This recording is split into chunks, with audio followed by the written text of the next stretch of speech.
Hello everyone, welcome back. My name is Garvit Khandelwal. I am working as a lecturer mechanical in Government Polytechnic College Dausa. हम जो video lecture series बना रहे हैं subject code ME 206 basic automobile engineering की। आज हम उसमें next video को डिस्कस करने वाले हैं and according to our syllabus जो हम लोग डिस्कस करेंगे वो है टॉपिक नंबर 1.5। जो टॉपिक का नाम है वो है व्हीकल डायमेंशंस। चलिए उसको डिस्कस करते हैं। तो जो फर्स्ट व्हीकल की जो डायमेंशन हम लोग डिस्कस करेंगे वो है व्हीकल व्हील बेस, क्योंकि बहुत ही इम्पॉर्टेंट डायमेंशन है एक व्हीकल की। तो व्हील बेस क्या होता है? Wheel base is the centre distance between the front and rear axle of the vehicle. एक जो व्हीकल होता है उसकी जो फ्रंट एक्सल होती है जहाँ पे दोनों टायर्स लगे रहते हैं, और जो रियर एक्सल होती है जहाँ पे पीछे वाले दोनों टायर्स लगे रहते हैं, उसके बीच की जो सेंटर डिस्टेंस है फ्रंट एक्सल और जो रियर एक्सल है उसकी जो बीच की डिस्टेंस है उसी के हम लोग व्हील बेस बोलते हैं। Wheel base is the one of the most important dimension of the vehicle which is specified by the vehicle manufacturer. एक व्हीकल जब बन के तैयार होता है, जो बड़ी बड़ी कंपनियां बना देती हैं, तो उसमें वो लोग व्हील बेस को अच्छे से बताते हैं कि इस गाड़ी का व्हील बेस इतना है, इस गाड़ी का व्हील बेस इतना है। नेक्स्ट इज़, ये जो टर्म है व्हील बेस वो सभी पे एप्लीकेबल होती है। बाईसाइकिल का भी अपना एक, जो साइकिल चलती है उसका भी अपना एक व्हील बेस होता है, टू व्हीलर का भी होता है, फोर व्हीलर का भी होता है, जितनी भी ऑटोमोबाइल होती है सबका होता है। अब जो कि हम लोग मेज़र करते हैं डिस्टेंस की फॉर्म में कि कितने में है। सपोज़ 200 है, 150 है, 100 है। इस पिक्चर से आपको और भी अच्छा क्लियर हो जाएगा। जो व्हील बेस होता है वो होता है, फ्रंट एक्सल यहाँ होता है, रियर एक्सल जो होता है वो ये होता है। इन दोनों के बीच की जो डिस्टेंस है उसी को हम लोग व्हील बेस बोलते हैं। अब कुछ फैक्ट्स हैं। Vehicle with the longer wheel base are believe to have better ride comfort than the vehicle with the shorter wheel base. ऐसा व्हीकल है जो कि बड़ा है, तो ऑब्वियस सी बात है जो आगे का एक्सल और पीछे का एक्सल है उसके बीच में दूरी ज़्यादा होगी, तो गाड़ी लंबी हो जाएगी। तो जो लंबी गाड़ी है उनका बताते हैं कि जो कंफर्ट लेवल होता है वो अच्छा होता है। Next is wheel base allows the vehicle manufacturer to allocate a larger area of passenger compartment, making the cabin even more spacious. उसका मतलब है कि यदि व्हील बेस आपका बड़ा है तो ऑब्वियस सी बात है जो बीच में जो डिस्टेंस, जो बीच में जो स्पेस है वो बहुत ज़्यादा हो जाता है, जिससे कि हमारा जो पैसेंजर कंपार्टमेंट है वो बढ़ जाता है और उसमें बहुत सारे लोग एक साथ बैठ सकते हैं। जितनी भी आप लग्जरी कार्स देखेंगे, लिमोजीन्स, BMW, मर्सिडीज़, ये जो हैं इनका जो व्हील बेस होता है ये ज़्यादा से ज़्यादा होता है। मतलब यदि आप नॉर्मल एक कार की बात करेंगे जो कि मारुति की या हुंडई की या टोयोटा की या होंडा की आती है, और जो आप प्रीमियम गाड़ियाँ देखेंगे, मर्सिडीज़, BMW, ऑडी, इनका जो व्हील बेस है ये ज़्यादा होता है। तो उसका सीधा सा मतलब यही होता है कि जो जो भी चला रहा होता है उसको कंफर्ट अच्छा मिले, इसीलिए वो लोग थोड़ा ज़्यादा व्हील बेस रखते हैं। नेक्स्ट जो है, अब इसके एडवांटेजेस क्या क्या हैं। एक तो व्हील बेस अच्छा है तो आगे और पीछे की जो डिस्टेंस है वो ज़्यादा है, तो इसका जो जो हमें जो केबिन मिलता है वो बहुत ही बड़ा हो जाता है, स्पेशियस हो जाता है। Less vehicle body roll, body जो व्हीकल की जो बॉडी रोल होने की जो टेंडेंसी है, बॉडी पलटने की जो टेंडेंसी है वो बहुत कम हो जाती है व्हील बेस बड़े होने से। हाई लेवल ऑफ स्टेबिलिटी, सीधी सी बात है, आपको एक जो जो दोनों टायर के बीच में जो स्पेस मिल रहा है वो ज़्यादा मिल रहा है, तो उससे जो स्टेबिलिटी है वो भी अच्छी हो जाती है। और कंफर्टेबल राइड, जो फोर्थ जो पॉइंट है वो है मोर कंफर्टेबल राइड, आपको कंफर्ट भी बहुत अच्छा मिलता है। तो यहाँ तो अभी हमने व्हील बेस की बात की। जो सेकंड मोस्ट इम्पॉर्टेंट जो डायमेंशन है एक व्हीकल का वो है व्हील ट्रैक। व्हील ट्रैक क्या होता है? व्हील ट्रैक होता है, it is the distance measured across an axle from the centre line of one tyre tread to the centre line of the opposite tyre tread. इसको बहुत ही simple भाषा में जाने तो व्हीकल, अब आप अभी देखिए, अभी जो पिछली वाली जो मैंने आपको डायमेंशन बताई थी, ये पहला आगे का एक्सेल है, ये पीछे वाला एक्सेल है। तो आगे और पीछे वाले एक्सेल की जो बीच की जो दूरी होगी उसे हम बोलेंगे व्हील बेस। जबकि व्हील ट्रैक क्या होता है, एक ही एक्सेल पे जो दोनों टायर लगे हैं। अब टायर का जो आउटर जो पार्ट होता है उसको हम बोलते हैं ट्रेड। तो टायर का जो ट्रेड है उसकी सेंटर लाइन लेफ़्ट वाले से और राइट वाले टायर की सेंटर लाइन के बीच की जो डिस्टेंस होगी वो होगी व्हील ट्रैक। बहुत सिंपल है, डेफिनेशन में थोड़ा सा आपको कंफ्यूजिंग लग सकता है, कुछ नहीं है। मेजर्ड अक्रॉस एक्सेल, मतलब एक एक्सेल पे मेजर होता है from the centre line of one tyre trade. इसका मतलब जो एक टायर ट्रेड जो है उसकी सेंटर लाइन से दूसरे टायर की ट्रेड की सेंटर लाइन के बीच की दूरी ही व्हील ट्रैक होती है। नेक्स्ट जो डायमेंशन ये है फ्रंट एंड रियर ओवरहैंग। अब इसका मतलब क्या है, ये है it is the length of A road vehicle, एक रोड पे जो व्हीकल चल रहा होता है, which extend beyond the wheel base at the front and rear. Wheel base के बाद गाड़ी के आगे का पार्ट और गाड़ी के पीछे का भाग, मतलब आप पिछले वाले डायग्राम में भी देखेंगे कि अब गाड़ी इसके आगे कितनी है और इसके पीछे कितनी है, वो जितना भी भाग है वो क्या है, ओवरहैंग में आता है, फ्रंट ओवरहैंग और रियर ओवरहैंग। देखो ये गाड़ी ही दिख रही है आपको, ये जो बीच की डिस्टेंस है ये तो क्या है, व्हील बेस है, यहाँ पे आपका व्हील ट्रैक आएगा।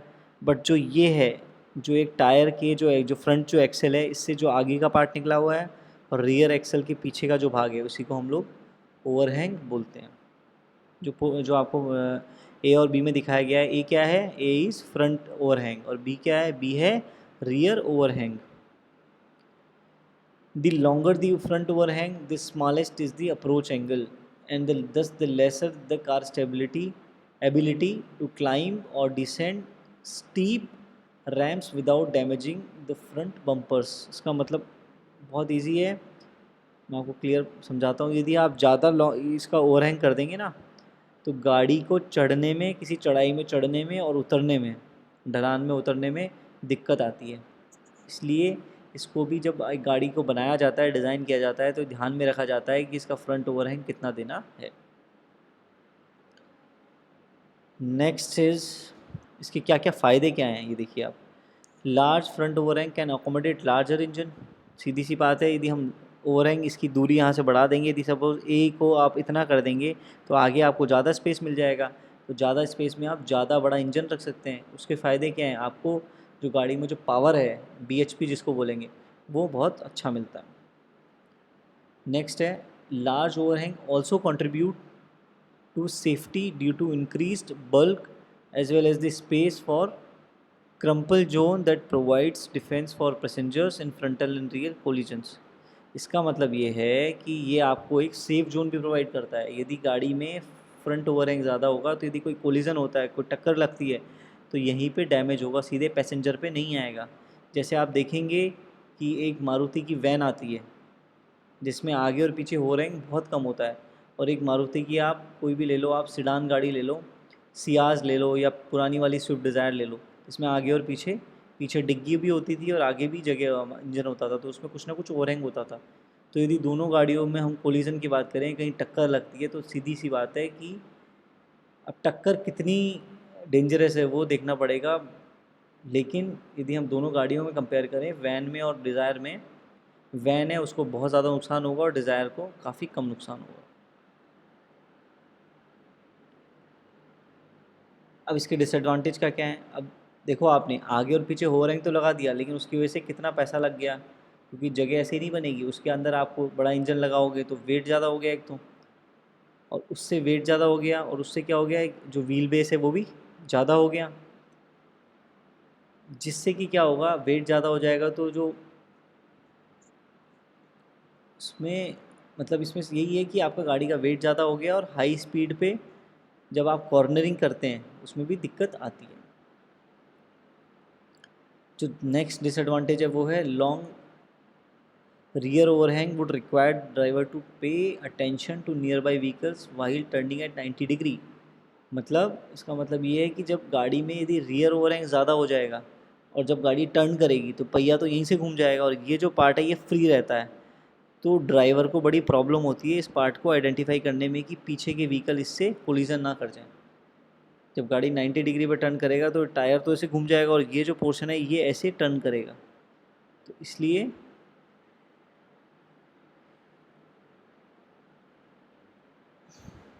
इसलिए driver to pay attention, driver को हमेशा अटेंटिव रहना पड़ता है कि कहीं प्रॉब्लम नहीं हो जाए। तो इस टाइप से हम लोगों ने देखा फ्रंट एंड रियर ओवरहैंग।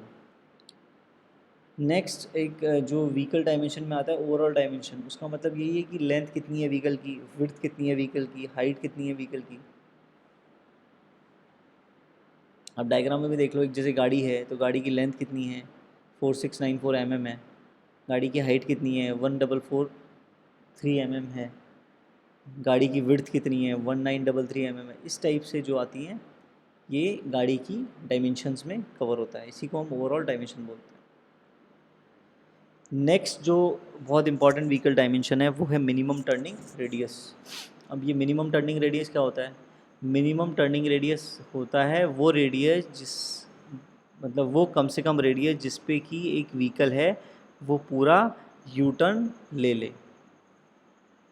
इसको लिखा हुआ भी है, ये देखिए, द टर्निंग रेडियस और द टर्निंग सर्कल, इसको टर्निंग रेडियस भी बोला जा सकता है और टर्निंग सर्कल भी बोला जा सकता है ऑफ ए व्हीकल।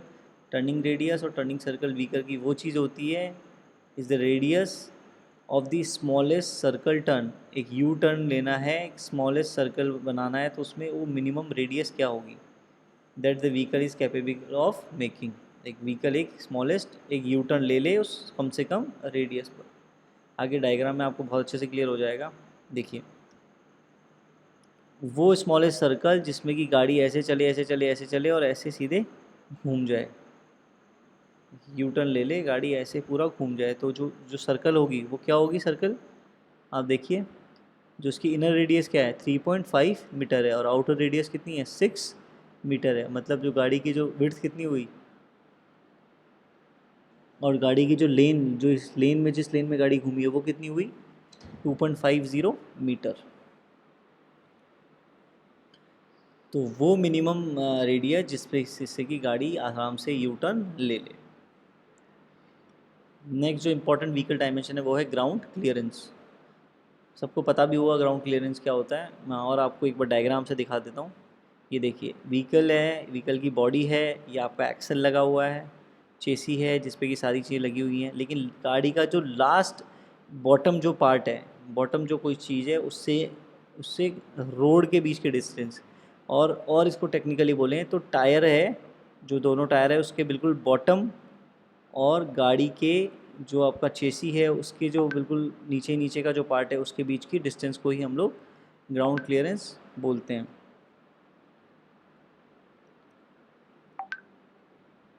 ठीक है, उसके बाद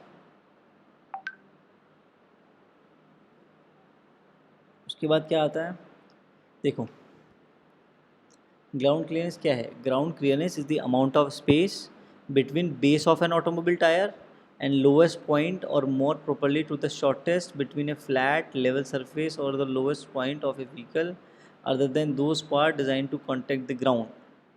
इसका मतलब ये है कि वो डिस्टेंस है, जो ग्राउंड क्लियरेंस है वो है डिस्टेंस बिटवीन जो बेस है टायर का वो और लोएस्ट पार्ट है जो गाड़ी व्हीकल की बॉडी पे है वो, उसके बीच के डिस्टेंस को ही ग्राउंड क्लियरेंस बोला जाता है। Ground clearance is measured with standard vehicle equipment for cars, it is usually given with no cargo and passenger. जब हम ग्राउंड क्लियरेंस किसी गाड़ी का लेते हैं तो उसमें न तो कोई माल भरा होता है न ही पैसेंजर्स को बैठाया जाता है, फ्री एनवायरनमेंट में ग्राउंड क्लियरेंस को मेज़र किया जाता है।